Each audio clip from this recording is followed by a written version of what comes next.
আমার স্ত্রীর গায়ে যেদিন প্রথম হাত তুলেছিলাম সেদিন সে শুধু ফ্যালফ্যাল করে আমার দিকে চেয়েছিল। থাপ্পড়ের বেগ এমন ছিল যে তার ঠোঁটের কোণে রক্তবিন্দু জমে গেছিল।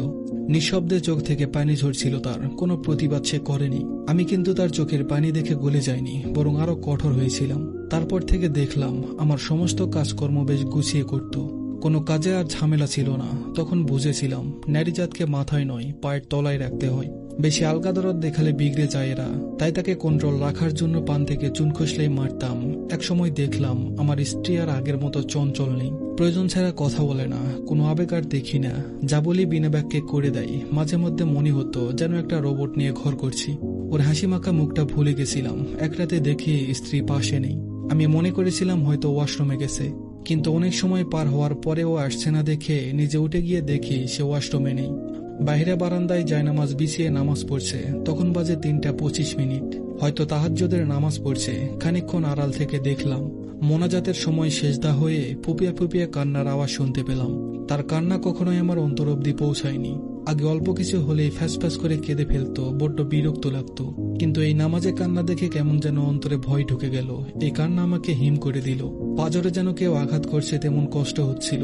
আমি আর দাঁড়াতে পারলাম না, চলে আসলাম ঘরে। শুধু মাথার ভিতর কাজ করছিল আল্লাহর কাছে সে কি এমন চাইছিল যে এমন ফুপিয়ে ফুপিয়ে কাঁদছে সে। পরের দিন সন্ধ্যায় দেখলাম আমার স্ত্রী বারান্দায় বসে আকাশের দিকে তাকিয়ে আছে। আমি চুপচাপ তার পাশে গিয়ে বসলাম।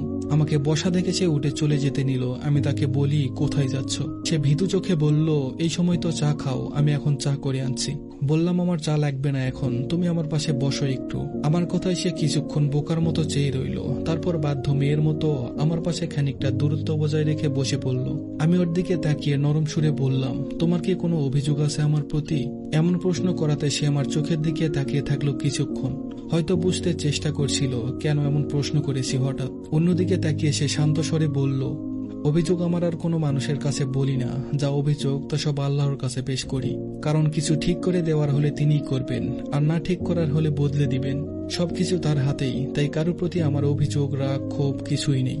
বললাম, তাহলে কাল রাতে নামাজে এমন কি প্রার্থনা করছিলে যে কাঁদছিলে তুমি? সে আমার দিকে তাকিয়ে বলল, একটা সময় ছিল যখন আল্লাহর কাছে তোমাকে পাওয়ার জন্য ঠিক ওইভাবেই কাঁদতাম প্রতিটা মোনাজাতে। এখনো সেইভাবেই আল্লাহর কাছে চাই তোমার কাছ থেকে মুক্তি পেতে। আমার স্ত্রীর এই কথাটা সেদিন আমার কলিজা ছেদ করেছিল। একটা সূক্ষ্ম ব্যথা অনুভব করছিলাম। আমার কাছে মনে হচ্ছিল এর থেকে বেদনাদায়ক কথা এই পৃথিবীতে আমার জন্য একটাও নেই। আমার স্ত্রীর চোখের কোণে তখন পানি ছিল।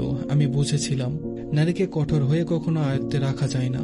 মেয়ে মানুষ আল্লাহর কাছে অত্যন্ত প্রিয় এবং দামি, তাই পুরুষের কাছে সে দাসী নয়।